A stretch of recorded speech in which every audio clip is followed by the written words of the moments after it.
Welcome back to another day of LeetCode Daily Questions. Today is 350, intersection of two arrays 2. So given that you have two integer arrays, num1 and num2, you want to return an array of the intersection, and then you may return the result in any order. So given 1, 2, 2, 1, and another array 2, 2, we can return the intersection, which is 2, 2. So say for this, you see a 4, 9 here, and then there's also a 4, 9 here. So we can return 4, 9 or 9, 4. So order doesn't matter. So it follow-up said what if the given array is sorted. So let's try if we can sort the array first. So a higher level approach here is first you sort the array, and then you give it a pointer to it. Show that and compare the array. So first we sort num1, and then we sort num2. And after sorting, let's say we have num1 to be 1, 2, 3, 4, 5. And then we have num2 to be 6, 7, 8, 9, 10.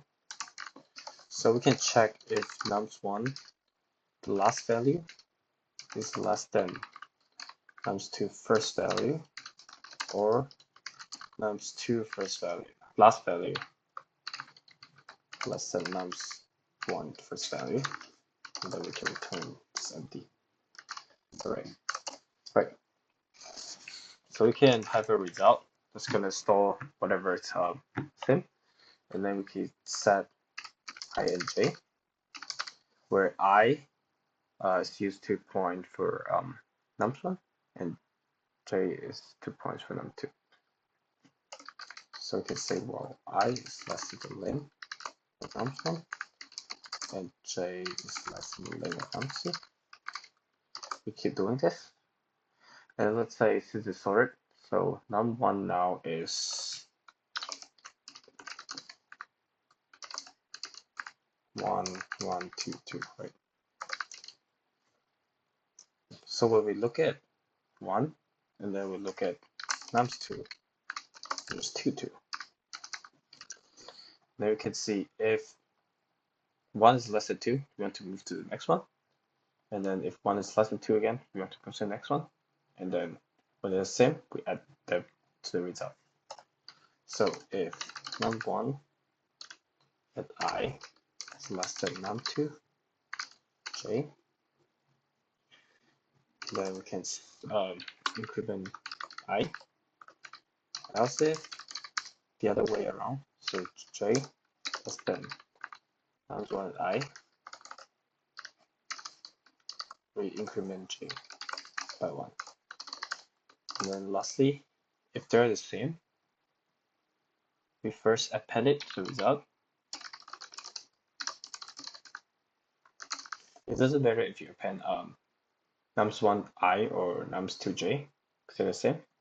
And then you increment I by 1, and you increment j by 1. At the end, you return the result. Right, pass it to the given test cases, and then we can run it to see. So runtime 60 milliseconds only beats 15.36%, because we're doing a sorting here, which is O n log n. Is there any ways we can make this better? Right, so there's a second way we can make this better, which is by using a frequency map. So we can check how many times something occurs. So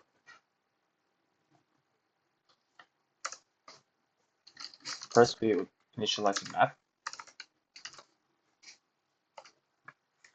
and then we can do go through this map right here. So we can go through every element in nums1,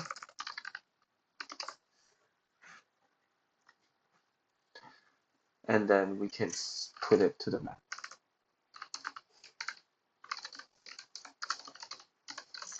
So if anyone not familiar with Python syntax, this basically means that you want to plus one to the map to count to the value of the key, and then so you want to get the key, get the value from the key, and then if it doesn't exist, you set it to be 0, and you plus 1. So this is setting up the frequency map. After that, you can go through nums2. So what we do here is, what we've done, we have a map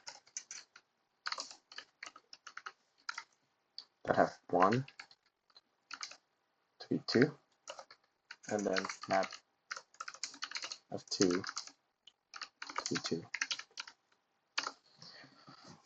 So when we go through num2, we also can type all the number in nums2, and then we check if num is in map.key.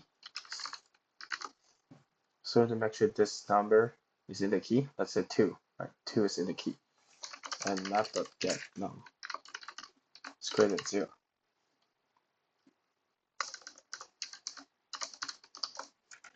If this is the case, we can add to the result.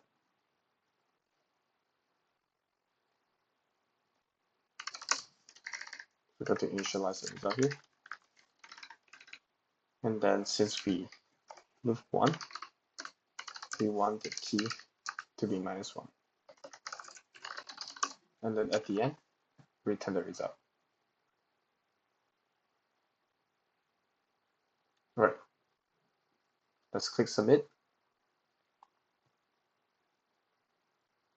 And you can see that this runtime is slightly better than the one before.